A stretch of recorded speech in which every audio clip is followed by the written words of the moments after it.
자, 오늘 월드컵부터 바로 진행하겠습니다. 일단 스페인 얘기는 지금 녹화를 좀 늦게 눌렀는데 좀 말을 이어가면 결과적으로 라민 야말 통제입니다. 이게 라민 야말이 이게 진행 방향이 이쪽이라고 칩시다. 그럼 라민 야말이 이쪽에서 공을 잡고 진행을 한다 했을 때 여기 있는 최종 수비 파이널 서드 수비수랑 그 다음에 중앙 미드필더 수비수 이쪽에서 한 명이 더 붙을 거예요. 그러면은 두 명이서 최소 두 명이서 붙다가 야말이 여기에서 공을 지체시키는 동안에 공격수 한 명이 더 붙어서 최대 3명까지 붙을 수 있습니다. 그래서 요 붙는 동안에 요쪽에서 공간이 생길 텐데 이거를 야말에게 열어주지 않고 다시 한 번 더 이거를 요쪽에서 반대편에서 들고 와서 메워져서 치우쳐지더라도 얼마만큼 이거를 잘 통제할 수 있냐가 이 오스트리아에게 오늘 가장 중요한 부분이다라고 생각을 하시면 돼요. 결국 스페인은 이거를 활용을 해야 되고 그 공간을 찾아서 야말이 빼주고 열어줬을 때 스페인이 얼마큼 마무리를 할 수 있는지가 이 경기에서 가장 핵심이 될 겁니다. 이제 결국 그거겠죠. 그 과정 자체가 시간이 그렇게 짧게 걸리는 과정이 아니에요. 이 오스트리아가 어떻게 움직이는지 스페인도 파악을 해야 되고 그 과정에서 좌우 전환이 계속 오가면서 이 시간 소요가 꽤나 걸릴 겁니다. 그래서 저는 이 경기가 스페인이 한 번 뚫어내면 학살이 될 수도 있다라고 생각합니다. 근데 그 한 번 뚫어내는 데는 제 생각입니다만 첫 번째 하이드레이션 브레이크 전까지는 그게 불가능할 거다라고 일단 보는 경기예요. 예, 그렇게까지 일단 말씀을 드리고 뚫렸을 때는 다시 이제 오스트리아가 이 전력 자체를 이제 더 공격적으로 운영을 하겠죠. 기본에도 4-2-3-1인데 이제 풀백들 오버래핑도 굉장히 심해질 거고 오히려 스페인이 압박받는 순간도 올 수도 있을 겁니다. 그때 그것도 이제 역습에서 얼만큼 활용할 수 있는지가 스페인에게 매우 중요하겠죠. 이제 오늘 경기가 스페인은 결국 이 라민 야말의 발끝의 첫 번째 득점이 언제 나오느냐가 이 경기 결과를 모든 것을 가릴 것이다라고 보시면 됩니다. 개인적으로는 하이드레이션 브레이크 첫 번째 하이드레이션 브레이크 전에는 스페인이 그 파이법을 이제 찾아가는 과정이 있을 거고 실제로 골로 뚫어내지는 못할 것 같다라는 생각을 하게 됩니다. 이 경기. 그다음에 이제 포르투갈 대 크로아티아 이것도 포르투갈이 정배를 좀 세게 받았는데 이거 조심하십시오. 네, 어제 제가 이제 벨기에 경기도 2대2 무승부 예상하면서 오버를 드렸었는데 무승부가 나는 과정이 좀 희한하긴 했지만 일단 무승부가 났죠. 근데 실제로 그것도 벨기에를 고평가해서 오버를 본 게 아니라 세네갈이 그냥 뒤지지 않을 거라고 예상을 했기 때문에 그 오버를 봤던 거예요. 오늘도 크로아티아는 당연히 그냥 뒤지지는 않을 겁니다. 이게 왜 그러냐면 포르투갈이 그동안에 잘했던 팀과 상대를 이제 잘 털었던 팀과 그러지 못했던 팀을 비교를 해보면 기본적으로 차이가 이 풀백들과 수비 미드필더 체제가 이제 갖춰져 있어서 이 이선 싸움과 측면 이제 대응이 잘 되는 팀에게 포르투갈은 약했어요. 그 왜 그렇냐? 결국 이제 그 포르투갈의 강점도 미드필더진과 양 측면의 윙어 네토와 레앙을 살린 그 이제 속도 싸움 거기에서 이제 강점을 보이는 건데 오늘 이 크로아티아의 양 풀백 선수들의 이름을 보면 레앙과 네토는 반드시 힘들 수밖에 없어요.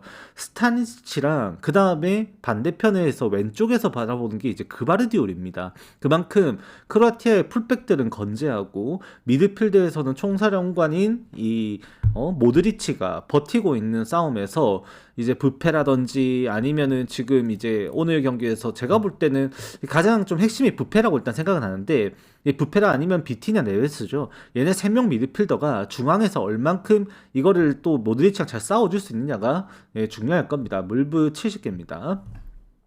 자, 그래서 이제 저는 요새 부페가 좀 욕을 많이 먹고 있던데 저는 그래도 이 경기를 포르투갈이 진짜로 쉽게 이기려면 이 부페가 이 박스 외곽에서 때리는 그 중거리 슈팅 있죠. 맨유 경기도 좋아하시는 분들도 아마 많이 보셨을 텐데 부페가 또 그런 중거리 슈팅의 일가견이 있어요. 프리킥도 마찬가지고. 그래서 이제 오늘 경기가 실제로 그 부페의 한 방이 나왔을 때 오히려 뭔가 포르투갈이 해볼 만하지 않을까 정도로 생각하게 되는 것 같고 그게 아니면은 포르투갈 이 경기 진짜 답답한 싸움 될 수도 있습니다. 실제로 배당 대비 메리트가 그렇게 커 보이진 않는다라는 생각도 좀 드는 것 같아요. 반갑습니다. 그래서 이거는 포르투갈 정배승 생각하시는 분들 조금 조심하십시오. 조금 조심하시라고 말씀드리고 싶습니다.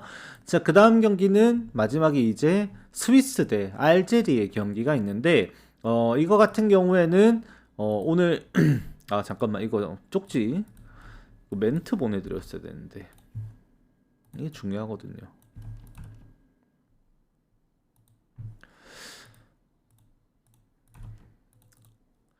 아무튼 자 이제 스위스랑 알제리 같은 경우에는 이제 저는 개인적으로 어 이제 저는 스위스를 고평가합니다. 네, 스위스가 사실 이게 뭐 유로도 마찬가지고 네이션스 리그도 마찬가지였었고 이 스위스가 홈 경기를 했을 때는 자비가 없어요. 홈 경기는 진짜 센데 중립구장이나 원정에 가면은 스위스가 항상 좀 고전을 하는 케이스가 계속 나타났었어요. 근 한 3년 동안 계속 그래요.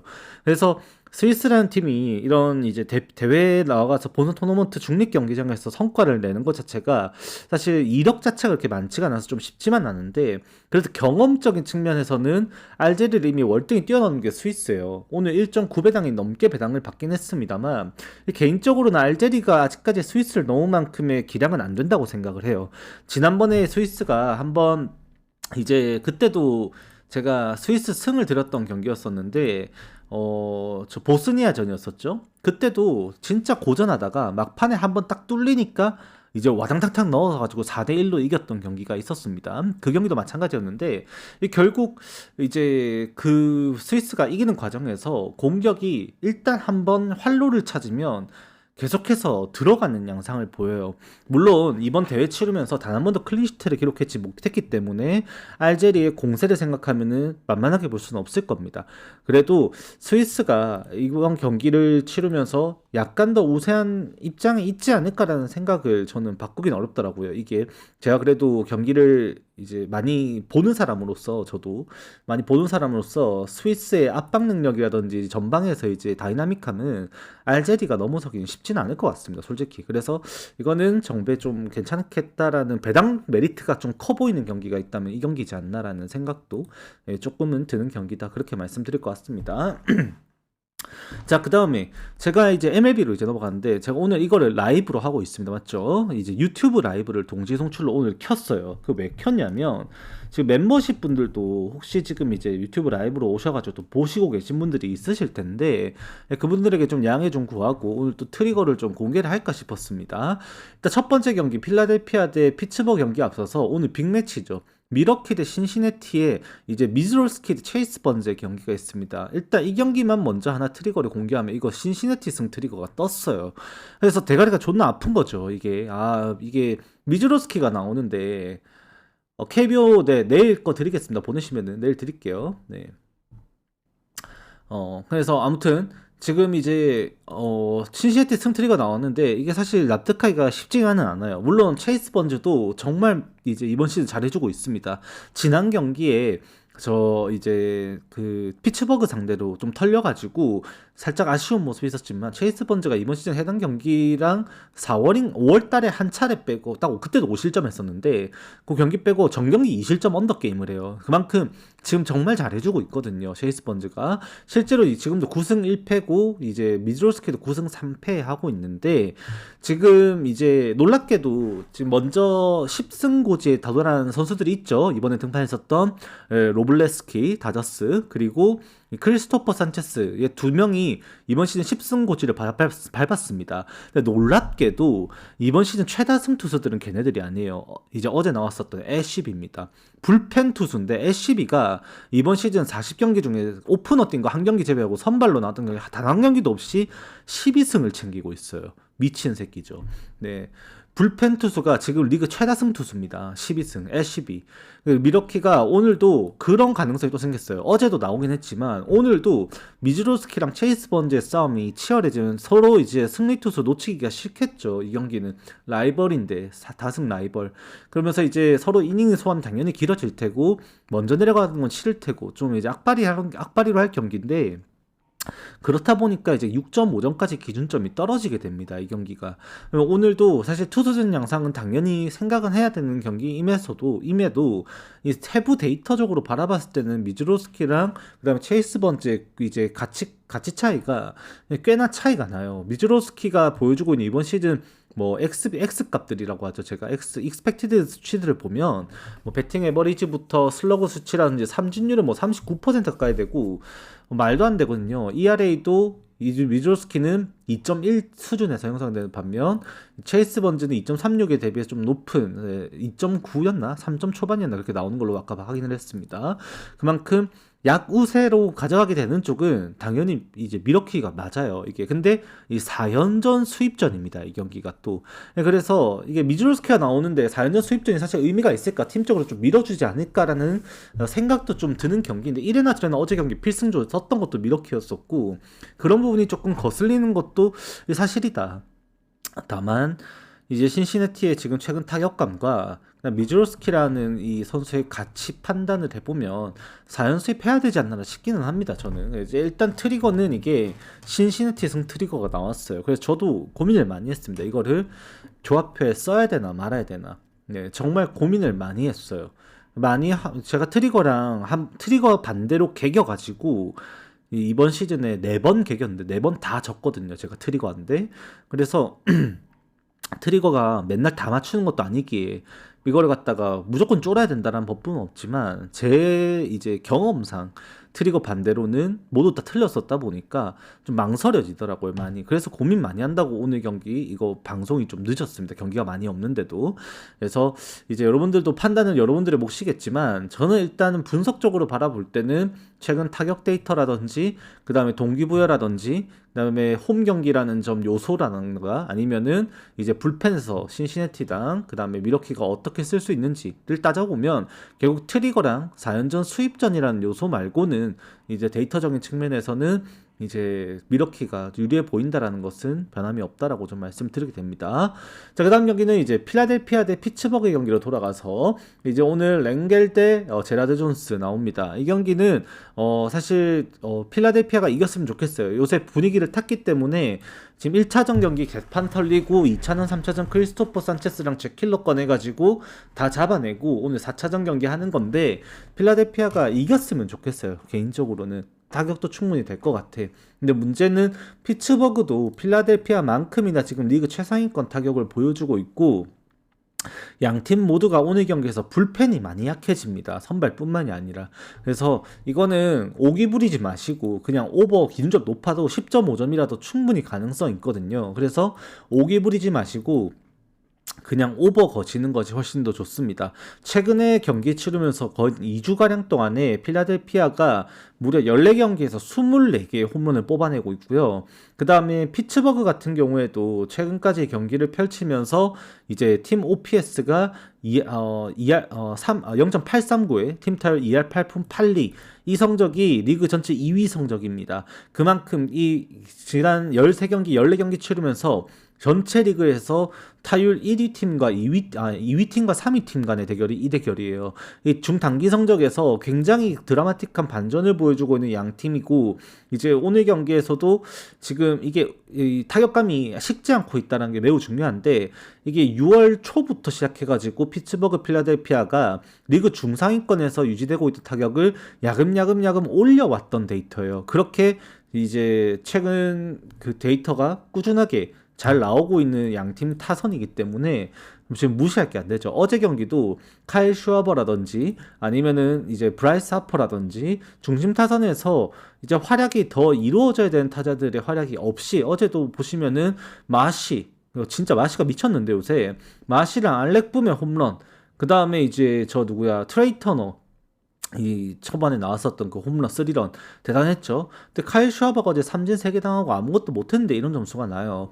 근데 슈아버는 진짜로 오늘 경기에서는 노려볼 만합니다. 어제 뭐 폴스킨스 뭐 그럴 수 있다 치는데 제라드 존스 얘의 문제점이 단조로움이거든요. 그래서 오늘도 슈아버가 좀 노림수를 가져가지 않을까 생각하면 이제 필라델피아도 충분히 타격이 된다. 근데 피츠버그 또한 지금 최근에 너무나도 잘 치고 있습니다. 지금 특히나 지금 주목을 해야 되는 선수들이 한 3명 정도가 있는데 지금 피츠버그 타선에서 가장 핵심이라고 봐야 되는 게 지금 오늘 또 4번 타자로 나올 수 있는 이 발데즈 그 다음이 이제 라이언 오원 그 다음으로 이제 이름을 얻은 게 닉 곤잘레스예요. 그만큼 지금 이 핵심 타자들 보면은 정말 잘 치는 애들이 딱 배치가 되어 있거든요, 중심에.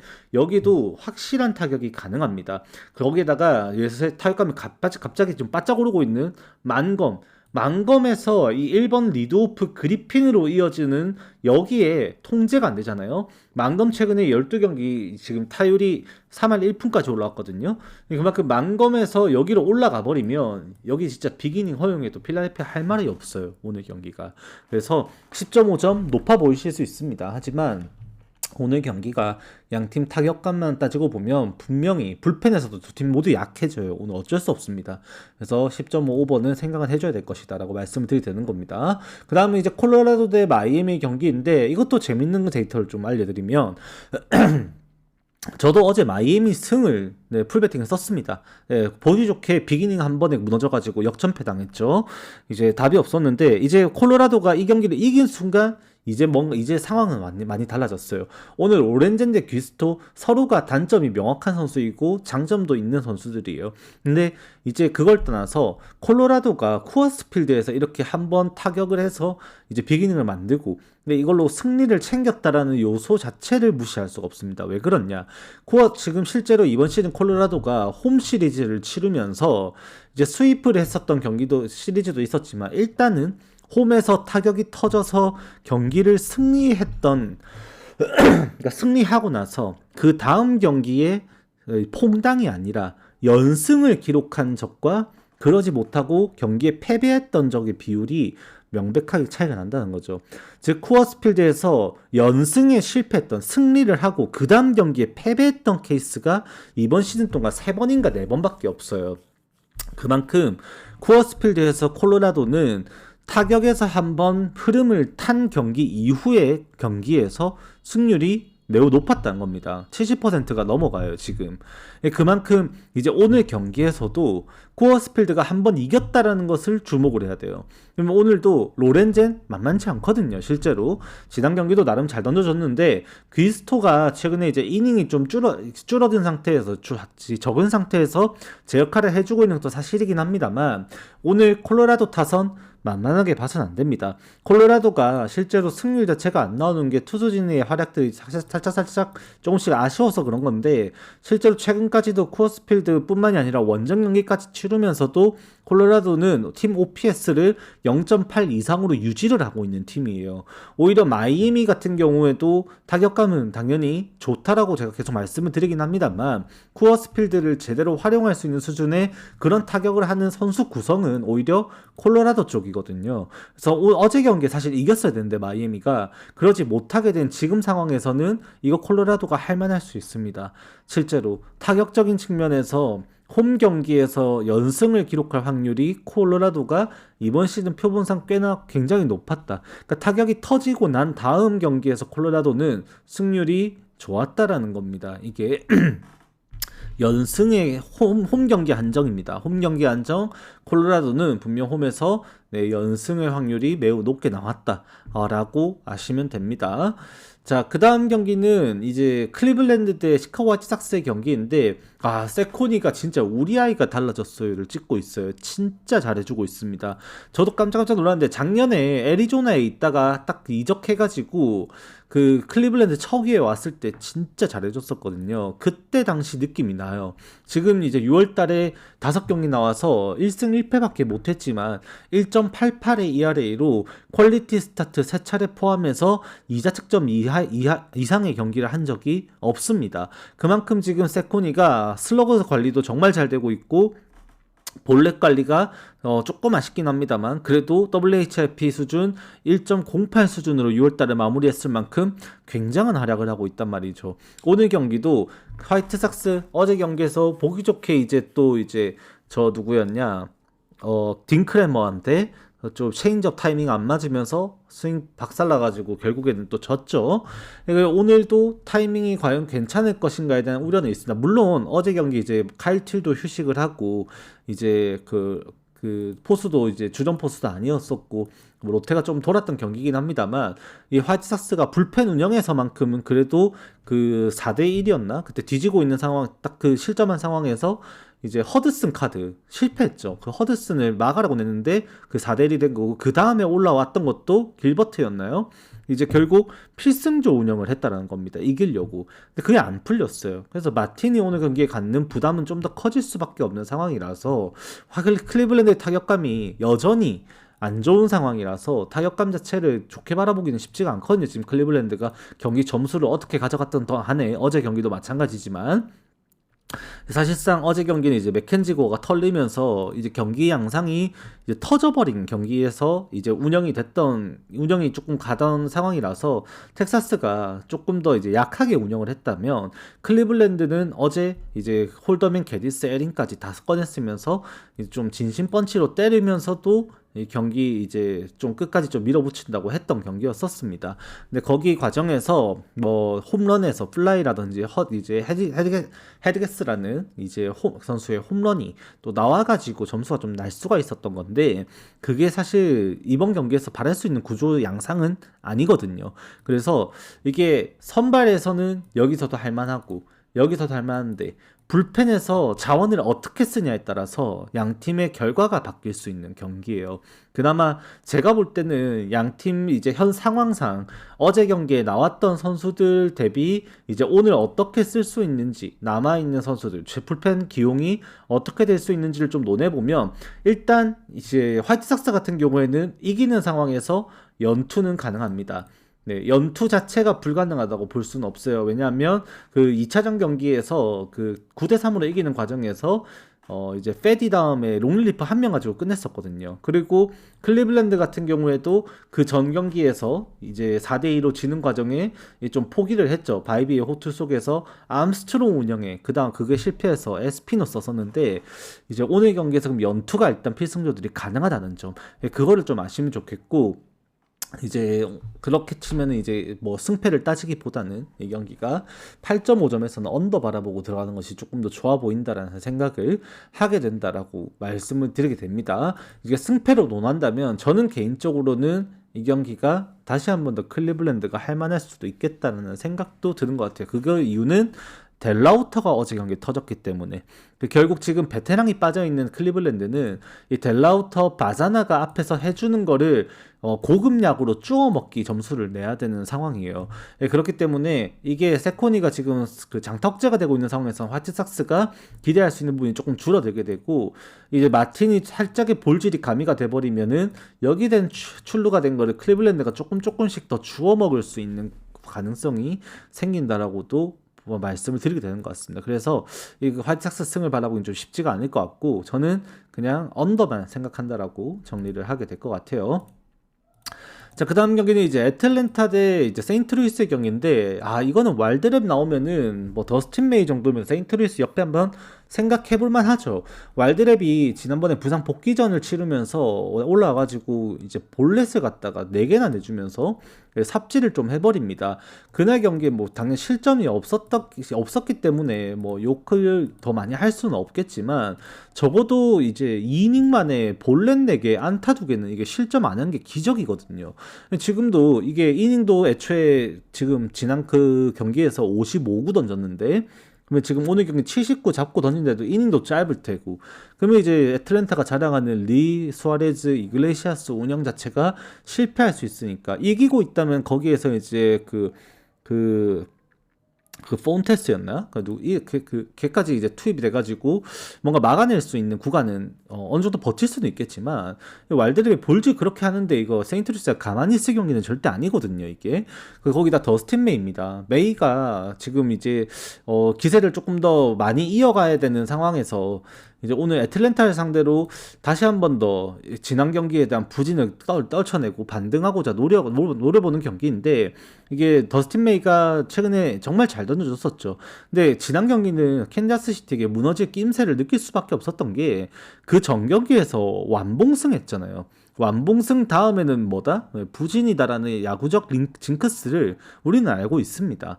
그래서 캔자스시티 원정은 당연히 원래 힘든 경기고, 딱 2이닝 만에 개판 털렸어요. 근데 그 기량 자체가 이번 시즌 더스틴 메이가 보여주고 있는 순수 기량이 절대 아니라는 거죠. 4월 10일자 경기부터 더스틴 메이가 꾸준하게 제 역할을 해주면서 퀄리티 스타트에 준하는 피칭을 못했던 경기는 피츠버그 시리즈의 5.1이닝 4자책점밖에 없었습니다. 그 외에는 전부 3실점 이내를 끊으면서 5이닝 내지 6, 7이닝을 정말 잘 던져줬거든요. 오늘 경기도 이 더스틴 메이가 지난 캔자스 시티전에 무너졌던 경기 양상을 이번 경기에 반영시킬 수는 없다. 그렇게 무너졌음에도 6월달 4경기 동안 22.2이닝 소화하면서 피안타율 1할 9푼 5리밖에 안 돼요. 제구도 잘 되고 삼진율도 많이 올라왔고 거기에다가 피안타율 관리까지 되고 있는 더스틴 메이라고 한다면 와일드랩의 볼지를 세인트루이스가 주워 먹었을 땐 이 경기는 잡아낼만 하죠. 이 세인트루이스가. 이제 어제 경기를 치르면서 애틀랜타가 5대1로 승리를 했는데 그 승리 과정에서 세인트루이스가 자원도 당연히 아꼈습니다. 왜? 1차전에 이길 때 필승조 썼고 오늘 지고 들어가는데 굳이 쓸 이유가 없으니까. 그래서 이제 당연히 그 대가는 8회에 더 추가적인 실점으로 이제 2대1의 경기가 5대1까지 벌어지는 결과를 자초했다고 봐야 되고 오늘은 좀 지키는 양상 속에서 경기를 이제 풀어가야 되지 않나라고 좀 말씀을 드리게 될 것 같아요. 그래서 이거는 애틀랜타 정배 절대 못 봅니다. 세인트루이스 사이드 생각을 해야 된다라고 말씀드리게 될 것 같아요. 그 다음에 이제 캔자스시티 대 템파베이인데 이거는 선택의 영역이에요. 일단은 이 매치업이 저도 당했던 매치업인데 세이모는 선발에서 지금 적응을 잘해주고 있습니다. 실제 지난번에 캔자스시티 상대로도 홈에서 위기가 있었지만 잘 넘기고 그걸 완전히 잘 막아내면서 또 팀의 승리를 이끌었었고 오늘 경기에서도 지금 템파베이가 수입전입니다. 이거 수입전 노리는 경기인데 타격에서 이미 캔자스시티를 넘어서고 있죠. 오히려 이 외야로 바람이 강해 부는 이 구장을 잘 활용하고 있는 쪽은 템파베이였습니다. 그래서 오늘도 사실 이거는 반대로 바라보기는 쉽진 않고 이거는 정배를 좀 생각해야 될 것 같아요. 템파베이 승을 말씀을 드려보는데 저는 개인적으로 세이모어라는 선수를 별로 좋아하지는 않습니다. 구위 자체가 사실 언제 털려도 이상하지 않아요. 투구 폼도 사이드성으로 내려온 그 공이 언제까지 강점이 있을지 모르겠지만 사실 공략이 안 될 공은 아니라고 생각을 하거든요. 그래서 이제 캔자스시티가 홈이라면 충분히 공략할 수 있지 않을까라는 기대도 하게 돼서 오버도 좀 같이 말씀은 어쩔 수 없이 드리게 되는 그런 경기일 것 같습니다.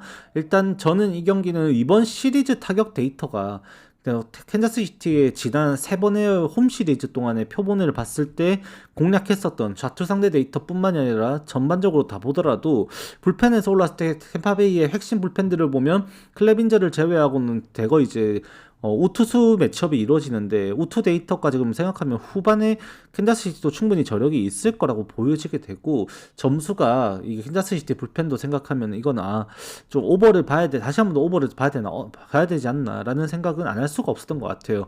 어제 경기 4대0이라는 스코어를 캔자스시티가 처참하게 당하긴 했지만 결국 이제 캔자스시티가 그 한 경기뿐만이 아니라 최근에 그렇게 홈에서 2점을 누리는 동안에 또 바람이 특히나 제가 아직도 기억이 나는 게 캔자스시티의 최근 홈 시리즈들 계속 비가 오면서도 바람이 외야로 강하게 불어나가는 시리즈를 계속하고 있습니다.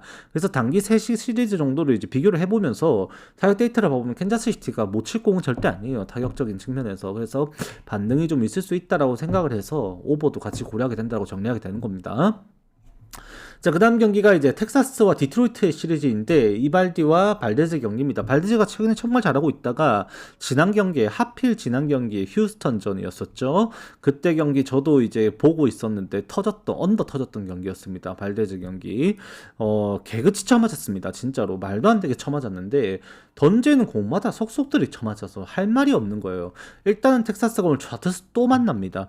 지난번엔 메식 상대로도 좌투수, 칸티뉴 상대로 좌투수, 전부 다 텍사스가 성과가 안 좋았어요. 좌투수 상대로 결과가 안 좋았어 가지고 최근에 이번 클리블랜드 시리즈를 치르기 전까지 좌투수 상대로 팀 타율이 3할 1푼까지 나왔었고 그때 이제 메식 상대로 경기를 마치고 나서도 좌투 상대로도 타율이 아직까지 2할 9푼대 수준이 이제 2주가량 동안 유지가 되고 있었는데 그럼에도 성과가 별로 안 좋았었던 텍사스였어요.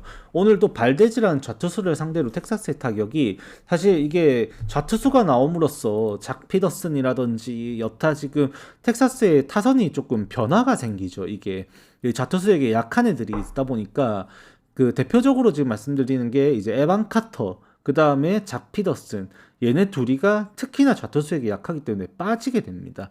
그런 것들이 변형적으로 이루어지면서 텍사스의 타선이 좀 이제 약해질 수가 있는데, 이제 다시 한번 지금 이제 코리 시거가 이제 등에 통증을 느끼면서 그때 교체되고 나서 타선 다시 또 약해졌고, 좌투수가 나오면서 작 피터슨 빠지면은 그 이제 삼진은 많을지언정 큰 거 한 방만 때리는, 요새도 리드오프 홈런 많이 때렸죠. 예, 그런 기량들이 다 하나둘씩 지워지는 게 텍사스예요. 그러면은 이제 오늘도 타선의 조금 기대값이 좀 떨어질 수밖에 없다라고 느껴지는 겁니다. 이게 실제로 최근에도 그렇게 타격에서 성과를 내줄 수 있는 타자가 지금 어제 라인업, 좌투수를 상대했었던 어제 라인업 기준으로 봤을 때, 이제 어제도 3안타를 때려냈지만 이 조시영 조시영 어제 3안타 말고 조시영이랑 그다음에 3안타 때렸던 듀란이랑, 그다음에 이제 어제는 좀 못했었지만 이제 오즈나랑 이 3명 정도를 뽑을 수가 있거든요. 근데 얘들이 좀 분산되어 있어요. 그래서 이제 오늘 경기가 텍사스도 많은 점수를 내기는 사실 쉽지는 않겠다라는 생각은 안 할 수가 없습니다. 플러스 이발디의 호투가 디트로이트를 막아낼 가능성, 저는 그것도 충분하다고 생각을 합니다. 이 경기가 기준점이 낮은 이유가 좀 있을 것 같아요. 물론 이게 언더가 나려면 개인적으로는 연장을 갈 가능성도 솔직히 있어 좀 불안하거든요. 저 개인적으로 이 경기는 텍사스가 4대3으로 이겼으면 좋겠어요. 근데 이제 연장을 가게 되는 케이스가 되는 거는 반대일 것 같습니다. 디트로이트가 리드할 때. 그래서 켈리 젠슨이 또 불안해지죠. 지금 휴스턴전의 여파를 제가 아직까지 잊을 수가 없는데, 공이 그냥 배팅볼이었어요. 아무리 봐도.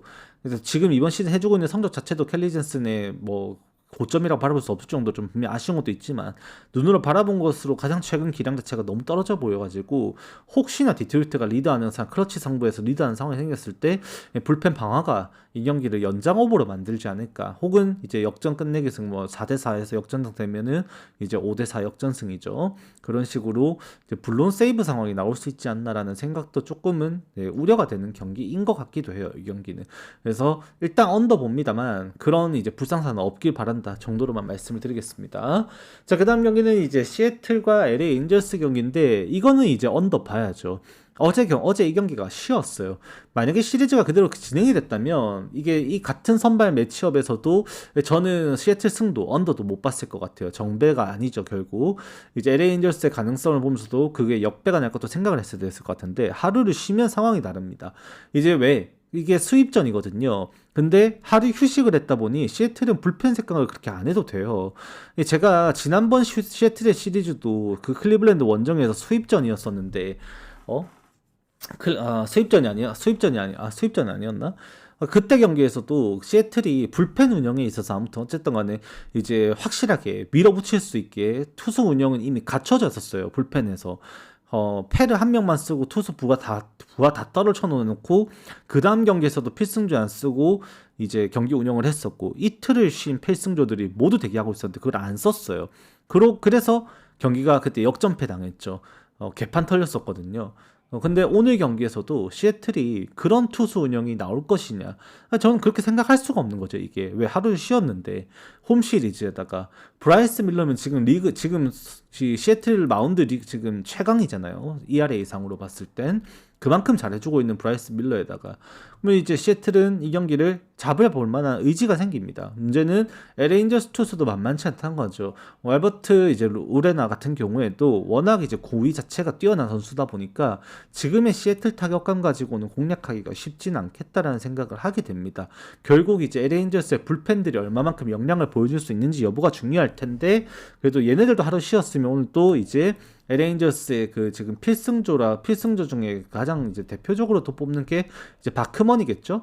파이어볼로 바크먼을 필두로 해서 남아있는 이제 그 필승조 운영 자체만 따지고 보면 우리가 LA 엔젤스 불펜 중에서 한 3명 정도만 뽑으면은 바크먼을 제외하고 3명 뽑으면 이제 커비 게이츠, 그 다음에 실세스, 그 다음에 이제 뭐 페르민이나 제프란 뭐 정도가 될 텐데, 일단 그 정도 선수들이 일단 다 나올 수 있다 보니까 만만치가 않습니다, 이게. 그래서 개인적으로는 이 경기가 언더 게임으로 가기에는 텍사스 경기보다는 이 경기가 조금 더 가능성이 높지 않나라는 생각도 먼저 하게 된다라고 정리하게 될 것 같아요. 그 다음 경기 LA 다저스 대 샌디에고 경기입니다. 오늘 제가 이제 유튜브랑 같이 라이브를 킨 이유죠. 다 같이 죽어보자고요. 다저스 승, 자, 많이 생각하고 계시죠? 어제 컵스 경기 보셨으면 이제 경악을 했을 테니까. 네, 샌디에고가 이제 배구했거든요, 어제. 근데 오늘 샌디에고 승 트리거가 나왔습니다. 네. 그래서 저도 오늘 그냥 날먹하려고 했어요. 뭐야, 다저스 승 미러키 승 가면 되겠네? 해가지고 표 짜려고 하다가 네, 트리거 보고 바로 이제 후진 때렸죠. 잠깐만 하고 이제 후진 때렸습니다. 다저스 승이 아니라는데 어떻게 했어요? 이제 샌디에고가 코어스필드, 이제 위글리 필드에서 개박살이 나고 지금 오는 와중에 이제 사사키 로키 대 이제 바스케즈 경기가 되어버렸고, 다저스 같은 경우에는 어제 또 타격이 또 심지어 이제 또 죽었죠. 이제 찰리 반스의 실패와 함께 JT 긴 공략에 실패하면서 또 똑같이 또 바스켓이면은 또 체인지업 슬라이더 같이 또 공략을 해줘야 되는데 긴에게 무너졌던 다저스의 기량 자체가 또 나올 수도 있다라는 의심을 하게 됩니다. 그러면 이 경기의 접근은 저로서는 방법이 하나밖에 없어요. 결국 사사키가 제구가 이제 개선이 되면서 피안타율 관리는 분명히 되고 있는 추세이고, 거기에서 다저스 방망이가 지금 어제 JT 긴 때처럼 이제 랜디 바스켓에게 일부 막히게 되었을 때 샌디에고가 어제 점수차 때문에 강제로 휴식했던 불펜들이 대거 올라오게 되면 지구 라이벌전이 개같은 투수전으로 갈 수 있다. 그래서 언더로 좀 생각을 해야 되겠구나라고 좀 생각을 틀 수밖에 없었습니다. 그래서 저는 이 경기 어차피 이번 시즌 다저스 스타디움에서 오히려 다저스의 방망이가 더 씻고 있다는 것도 분명히 알고 있고, 그런 양상 속에서 이 경기는 8.5 기준 언더를 먼저 보기는 안 된다라고 정리를 좀 하게 될 것 같습니다. 이렇게 하면 오늘 전체 프리뷰 마무리될 것 같고요. 녹화는 여기까지 하고 일단 마무리하겠습니다. 다들 건승입니다. 구독과 좋아요, 알림 설정 많이 부탁드리겠습니다.